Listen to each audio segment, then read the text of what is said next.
किन लोगों के कभी पैसे मत खाना, किन-किन लोगों का पैसे मत खाना। एक लखीमपुर गाँव में एक राजा रहता था और राजा बहुत बड़ा दयालु था और लोगों को उधार पैसा देता था।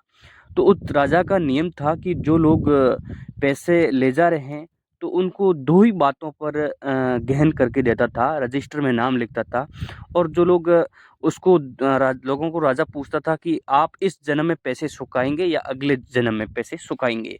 और वो लोगों को पैसा उधार देता था। तो वहाँ लोगों की भीड़ लगी रहती थी और लोग पैसे ले जाते, कई लोग रजिस्टर में लिखवाते थे कि हम इसी जन्म में पैसे चुकाएँगे और कई लोग रजिस्टर में नाम लिखवाते कि हम अगले जन्म में पैसे चुकाएँगे। तो ऐसे करके लोगों को लाइन लगी रहती थी लाखा सेठ के पास। तो लखीमपुर में एक लाखा सेठ रहता था और लाखा सेठ में यह पैसे उधार देने की सिलसिला जारी था और वहाँ लाखों लोग पैसे लेकर जाते थे। तो ये वहाँ कई मूर्ख लोग भी आते थे कि लाखा सेठ पैसे उधार देता है और पैसे अगले जन्म तक चुकाने की वहाँ और अगले जन्म किसने देखा है पैसे उधार लाकर मौज करे। तो वहाँ लोगों की भीड़ लगी रहती थी। कई ईमानदार लोग वहाँ से पैसे ले जाते थे और उसी जन्म में पैसे चुकाने की वहाँ रजिस्टर में एंट्री करवाते थे और उसी जन्म में चुकाते भी थे।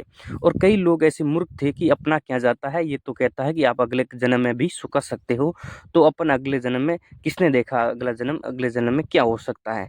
अगला जन्म किसने देखा? इसलिए वो कई मूर्ख लोग अगले जन्म के नाम की लिखा कर ले जाते थे। ऐसे करके वहाँ भीड़ लगी थी। तो एक जो 2 छोर थे, जो 2 छोरों ने सुन लिया कि अपने पैसों की तंगी है, बार-बार चोरी करते हैं और पैसे की पूर्ति भी नहीं हो रही है और चोरों ने सुना है कि लाखा सेठ है, वहाँ पैसे उधार देता है और वो अगले जन्म को चुकाने की बात करता है। तो अगला जन्म किसने देखा है और वहाँ जाकर पैसे ले आएँ और मौज करते हैं। ये तो बहुत अच्छी बात है। तो उन्होंने लाखा सेठ के बारे में सुना कि लखीमपुर में लाखा सेठ रहता है। तो मित्रों वो वहाँ से शोर चले और लखीमपुर पहुँचे और लाखा सेठ के पास पहुँचे। और जब लाखा सेठ के पास पहुँचे तो उन्होंने बताया कि भई हमें पैसे उधार चाहिए। तो लाखा सेठ ने कहा क्यों नहीं? जी बिल्कुल मिल जाएँगे पैसे।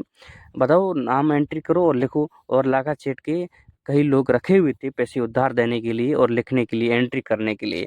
तो उन चोरों ने अपना नाम बताया, पता बताया और वो 5-5 लाख रुपए उधार लिए। और लाखा सेठ ने कहा कब चुकाएँगे? तो कि अगले जन्म में चुकाएँगे। बिल्कुल ठीक है। ऐसे वो 5-5 लाख रुपए वहाँ से लेकर रवाना हो गए। वो बहुत बड़े खुश थे कि अपन को 5-5 लाख से आराम से ज़िंदगी गुज़ारेंगे, अपने कोई आगे पैसों की ज़रूरत नहीं है, अगला जन्म किसने देखा। तो ऐसे करके वो निकले वहाँ से बहुत बड़े खुश थे। तो वो चोर आगे निकले तो आगे गया तो वो अपना गाँव बहुत दूर था और पास में पैसे थे, उनको टेंशन भी था कि कहाँ रुकें, कहीं ना रुकें। तो एक गाँव के बाहर जो एक घर था, वहाँ एक कोई लगड़ारा था और कोई डेयरी थी, वहाँ रुके। तो उसने वहाँ रुकने के लिए बोला तो भई हमके रास्तू है जो रुकना है, तो उसने कहा बिस्तर नहीं है मेरे पास तो एक भी बिस्तर है, जहाँ बैल बंधे हैं मेरे कोल्हू में, वहाँ जाकर रुक लो।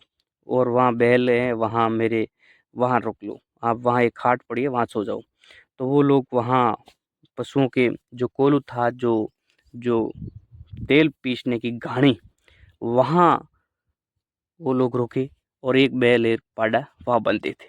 तो वो उसको नींद लोगों को आ नहीं रही थी क्योंकि उसके पास पैसे थे और पैसे वो कहीं न कहीं उसको डर था कि नींद आ गई तो पैसे लोग कोई चुरा के ले जाएँगे। इसलिए वहाँ वो सोए नहीं, वो रात भर बातें कर रहे थे। और वो बैल उसने रात को 12 बजे तब वो सो रहे थे, तब बैल और पांडे ने आपस में बात की कि भई मैं तो आज सुबह से मर जाऊँगा क्योंकि मेरा पिछले जन्म में इस तेली से पैसे उधार लिए थे और वो आज सुबह तक पूरे हो जाएँगे और मैं या वो कर्ज़ चुका पाऊँगा और सुबह तक चला जाऊँगा। तो पांडे ने कहा मेरा भी इस तेली से पिछले जन्म में पैसे उधार थे, मेरा भी कल 24 घंटे बाद मेरा भी पूरा होने वाला है और थोड़े पैसे मैंने कसाई से लिया है, तो मैं यहाँ से थोड़ा कसाई के साथ जाऊँगा, फिर मैं भी मर जाऊँगा, मेरी भी ये लीला समाप्त हो जाएगी। तो ये दोनों बातें कर रहे थे पाडा और जो बैल। तो इन दोनों लोगों ने ये सुन लिया।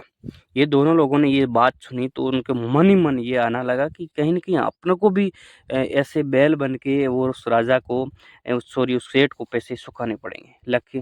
लाखा सेठ के पैसे चुकाने पड़ेंगे कि हकीकत में ये होगा, अपने साथ भी होगा। इनके साथ ये हो रहा है कि इन्होंने पिछले जन्म में ये पैसे लिए हैं और इन पिछले जन्म में इन्होंने पैसे लिए हैं और अभी ये बैल बन के ये पैसे चुका रहे हैं। तो उन्होंने ये मन में आया कि न कहीं न कहीं इन पैसों को वापस लाखा सेठ को दे दें और अपन जो ज़िंदगी पहले तरह जी रहे थे उसी तरह से जिएँगे। ये ऐसे पैसे नहीं सहेंगे जो अगले जन्म में अपन को बैल बन के उन सेठ के आगे काम करना पड़े, बैल बन के ये पैसे चुकाने पड़ेंगे। तो इस तरह वो लोग लाखा सेठ के पास पहुँचे और कि हाँ, कि हमें आपको पैसे वापस लौटाने हैं, हमें कहीं पैसों की व्यवस्था और कहीं हो गई है, आपके पैसे वापस लौटाने हैं।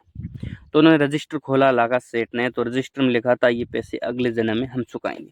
तो लागा सेठ ने स्पष्ट मना कर दिया, भाई हम आपसे पैसे इस जन्म में वापस नहीं ले सकते हैं क्योंकि रजिस्टर में स्पष्ट लिखा है कि आपके पैसे अगले जन्म में चुकाना है। आपने जब यहाँ से पैसे लेकर गए तो ऐसे लिखाया नहीं है कि इसी जन्म में वापस चुकाएँगे, इसलिए हम पैसे वापस नहीं ले सकते हैं क्योंकि हमारा नियम है वो कानून कायदे गलत हो जाएँगे, हम कानून से चलते हैं ये पैसे इसी जन्म में आपसे नहीं ले सकते हैं। ये आप अगले जन्म में चुकाना क्योंकि स्पष्ट लिखा हुआ है। तो वो सेठ माना नहीं, बहुत मनाने के बाद में भी नहीं माना, तो वो चोर बहुत बड़े दुखी होकर वहाँ से निकल गए। क्या करें कि वे सेठ पैसे वापस नहीं ले रहे हैं। तो दूर कहीं जाकर एक जंगल में किसी गाँव के बाहर बैठे विचार किया कि क्या करें इन पैसों का, सेठ वापस नहीं ले रहा है, अपन को इस पैसों को इसी जन्म में मौज करेंगे तो अगले जन्म में बैल बन के चुकाना पड़ेगा। तो एक ईश्वर के विचार आया, आइडिया आया दिमाग में कि क्यों नहीं इसको एक तालाब बना दिया जाए सुंदर इन पैसों को और तालाब बनाकर तालाब के ऊपर बोर्ड पर सेठ का ही नाम लिखा दिया जाए। तो उसने सोचा कि आइडिया तो सही है। तो उन लोगों ने क्या किया वो तालाब बना दिया और तालाब के बहुत अच्छा तालाब, सुंदर तालाब, 10 लाख रुपए थे, 5-5 लाख, 10 लाख में बहुत बढ़िया सुंदर तालाब बनाया उन दोनों लोगों ने। पास के गाँव के मज़दूर बुलाए और लगभग तालाब बनकर तैयार हो गया और पास में अपने रहने के लिए कुटिया भी बना ली। और कुटिया बना के वो लोग क्या करते थे, उस तालाब को इतना सुंदर तालाब बनाया कि लोग देखने आते और ऊपर बारिश आई, बारिश से तालाब लबालब भर गया और जब वो गाँव के पशु उस पर पीने आते तो वो लोग पीने नहीं देते थे। 2 लोग लठ लेके खड़े हो गए और पशुओं को पीने नहीं दे रहे थे। तो गाँव वालों ने देखा है कि इतना सुंदर तालाब है, पानी है, पशुओं को क्यों नहीं पीने दे रहे? तो गाँव वाले इकट्ठे होकर उन दोनों लोगों के पास आया और बताया, भई आप तालाब की रखवाली क्यों कर रहे हो? ये पशुओं को पानी क्यों नहीं पीने दे रहे हो? तो उन्होंने बताया कि ये तालाब लाखा सेठ का है, वो लाखा सेठ का हुक्म है कि किसी को पानी मत पीने देना क्योंकि तालाब के बाहर बोर्ड लगा दिया कि लाखा सेठ ने तालाब का निर्माण करवाया है और लाखा सेठ का तालाब है। तो बोर्ड लगा दिया तो लोगों ने देखा कि हकीकत ये तो नौकर है, क्या करें? लाखा सेठ ने बनाए हैं तो लाखा सेठ का आदेश होगा। तो गाँव वाले बहुत परेशान हो गए क्योंकि इतना बड़ा तालाब पशु भी वहाँ जाते हैं, पीने नहीं देते। तो लोगों ने क्या किया मिलकर लाखा सेठ के पास मिलने का मतलब प्लान बनाया कि क्यों नहीं लाखा सेठ से मिले कि भई आप तालाब बनाया है, लोगों को पानी नहीं पीने दे रहे हो, पशुओं को पानी नहीं पीने दे रहे हो, तो वो क्या मतलब?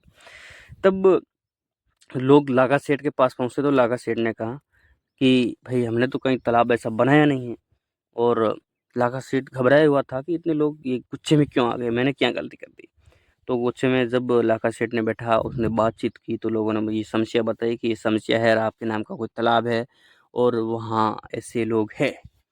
तो भई उन्होंने बताया कि लाखा सेठ ने बताया कि भई हमने ऐसा कोई तालाब बनाया नहीं है और कहीं पता नहीं चल के देखें किसने बनाया। तो वहाँ लाखा सेठ आया तो उन दोनों लोगों को देखा तो लाखा सेठ ने सोचा हमने उन लोगों को पैसे लेने के लिए मना कर दिया तो उन लोगों ने बनाया होगा। वो 2 लोग लठ लेकर खड़े थे, पशु-पक्षी किसी को पानी नहीं पीने दे रहे। तो उन्होंने लाखा सेठ ने बताया भई आप इतना सुंदर तालाब है, इसमें पानी क्यों नहीं पीने दे रहे हो? मेरी बदनामी क्यों कर रहे हो? मेरा नाम भी लिखा हुआ है बोर्ड पर। तो उन्होंने कहा नहीं, हम आपसे जो रुपए लेकर आए थे, वो आपने वापस नहीं लिए और हम वापस देना चाहते हैं। तो लाखा सेठ ने मना कर दिया कि ऐसा तो नहीं कर सकते, हम अगले जन्म में ही चुका पाएँगे। तो उन्होंने कहा जब तक आप ऐसा नहीं करेंगे तब तक हम इस तालाब में किसी को पानी नहीं पीने देंगे और बदनामी आपकी होगी, लोग आपको बदनाम करेंगे, आपको हाय मिलेगी, आप नरक में भी जगह नहीं मिलेगी, किसी पशु-पक्षी को भी पानी नहीं पीने देंगे। तो लाखा सेठ ने सोचा क्या करें, ये तो बहुत बड़ा दिमाग वाला आदमी निकला, हमको भी फँसा दिया। तो लाखा सेठ ने आखिरकार उसने हाँ की कि आपका रजिस्टर से नाम काटा दिया जाएगा और आपका पैसा इसी जन्म में जमा कर दिया जाएगा। तो दोस्तों इस कहानी से ये सीख मिलती है अपन को कि किसी से उधार पैसे लाते हैं और अपन वो नहीं चुका पाते हैं और वो खा जाते हैं, तो वो पैसे अपन को अगले जन्म में ही चुकाने पड़ेंगे, क्योंकि उधार के पैसे अपन को ज़रूर चुकाने पड़ेंगे। ऐसा नहीं है कि इस जन्म में चुका नहीं पाए तो वो गए, अपन को उधार के पैसे चुकाने पड़ेंगे, चाहे किसी भी जन्म में चुकाए।